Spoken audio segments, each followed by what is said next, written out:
Yo, what is up, my fellow virgins? Your boy, Aiden Lake, 6 sauce can never take a loss.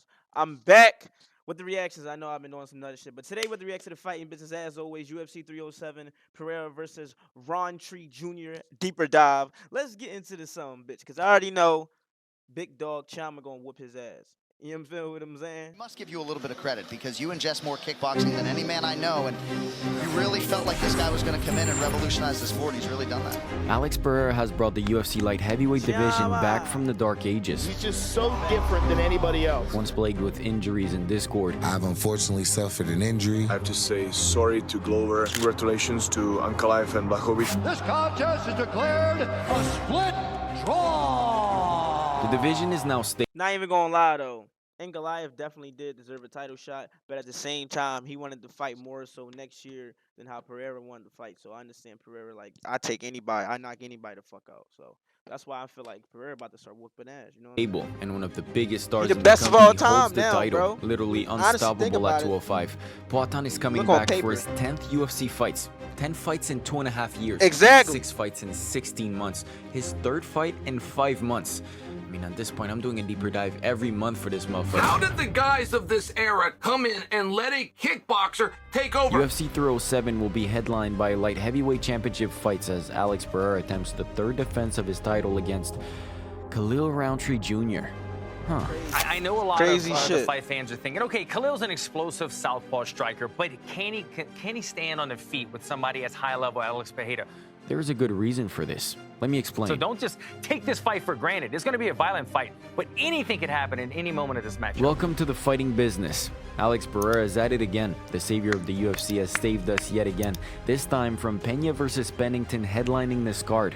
Yes, that's the co-main event, but we don't need to talk about it. For this deeper dive, we'll concern ourselves with the last fight on the card, the light heavyweight title fight, because this one is flying way under the radar. Thank you to the fighting business. Absolutely Let's amazing. get it. One of my favorite First news reaction channels back. going right Fighting now. business. Let's go. Alex Pereira versus Khalil Rountree Jr. In July of 2023, Alex Pereira finally stopped torturing himself at 195 and moved to the light heavyweight division. We all know this shit. If you were like I think what they call it, a mark, I think, when you really like, I don't know, bro, but when you like, you know what? His very first 205 bout was against a former champion and Fuck a it, bro. difficult I'm stylistic done. matchup in Jan Blachowicz. Fighting just High months as after a shit. bad KO loss and at elevation, Poatan didn't seem like his usual destroyer self, but he won and proved that he wasn't a complete fish on the ground anymore. 2 weeks after Pereira's decision win over a former champion, Khalil Rountree That nigga's on steroids, dude. he fought Chris Dawkins and absolutely obliterated him, but it was Chris Dawkins, and that was his 4th consecutive knockout loss, so not much to see here. UFC 295, Madison Square Garden, and the main event was Yuri versus Alex for the vacant light heavyweight title. This warrior versus warrior duel was almost written in the stars, and that stare down alone was worth the price of the pay-per-view, and for as long as it lasted, it was entertaining intense. Pereira found that left hook in the 2nd round and became the 9th only double champion in UFC history. He also cemented his status as a legend in combat sports and truly became a superstar for the UFC. 2 or 3 years, and this guy's propelled himself into multiple title fights, walking away with 2 belts and 2 different weight classes. I mean, I hate to say it. I think this guy's already has a reason to be in the Hall of Fame. A month after UFC 295, Khalil Rountree fought Anthony Lionheart Smith, and he once again obliterated his opponent. Granted, it was Anthony on paper Smith that night. Fans are stupid. You guys write an article, and they don't read the article. Like, if they actually read it, almost everything I say makes a lot of sense. And John Jones is beatable. He's not that good. That's an interesting quote. Yeah, that's Like the same nigga who lost, like, bro, he really delusional, bro. Like, he getting hit in his head too much or kicked. He's pretty fucking good. I had to give Khalil some props because he did look like a monster. This win got him into the top 10, yet he was still nowhere close to a title shot. Not with guys like Yuri, Heel, and Ankalaev, but maybe if he kept fighting and winning, then there was a chance. Khalil Rountree did not fight again after that because something really unfortunate came up. More on that later.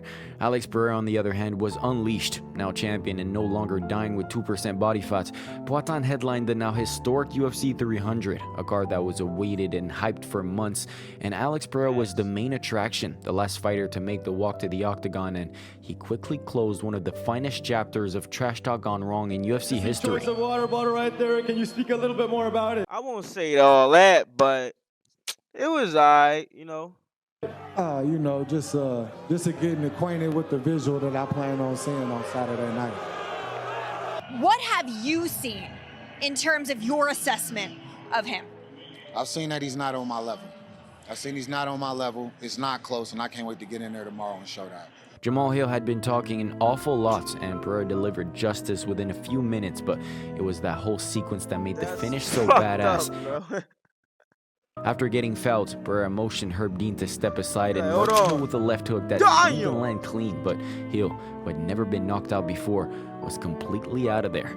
Alex became an even bigger star, and just 3 pay-per-view events later, after Conor pulled out of the international Jamal, you can still run me that bread too, bro. You know what I'm saying? fight week card due to a broken toe, Poatan, who ironically had 2 broken toes, accepted a late notice fight against Yuri at UFC 303, and the company very narrowly avoided disaster. This is why I have Alex high up on my pound for pound list, because part of the pound for pound is you got to fight anyone, anywhere, and Alex is that dude. How many times is he going to do it? This rematch had to happen because aside from Israel Adesanya, Yuri was the only guy who was not completely destroyed by Alex on the feet. With his unorthodox style and limitless durability, Yuri was definitely the guy at 205 capable of beating Poatan.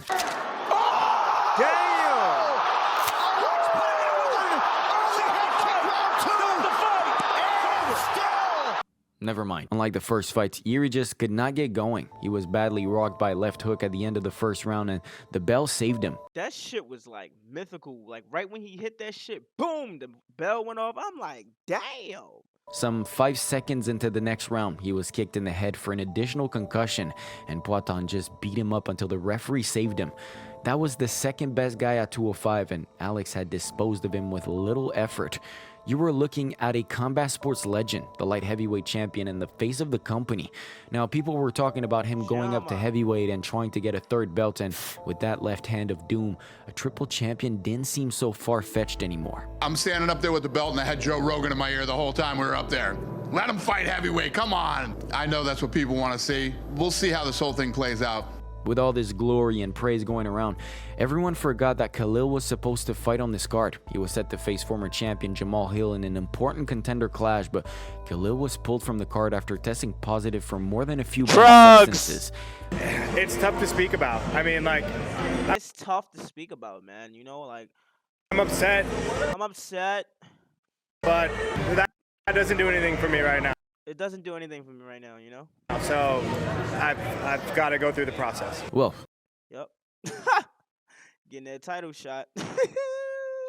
That was a minimum of 2 years on the sidelines, but in a strange turn of events, Khalil was cleared to return just 3 months later against Alex Pereira himself. How can you come off of a suspension and go into a title fight? Do you know what I really think is happening? I feel like just because he did that, they're going to give him a title shot.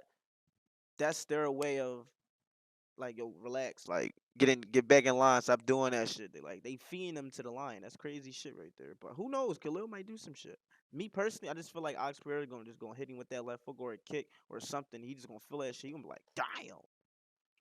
There's no other way to put it. This is a Alex Poatan Pereira. Alex Stone Hands Pereira. That's what that shit means. His shit really, like, dangerous, bro.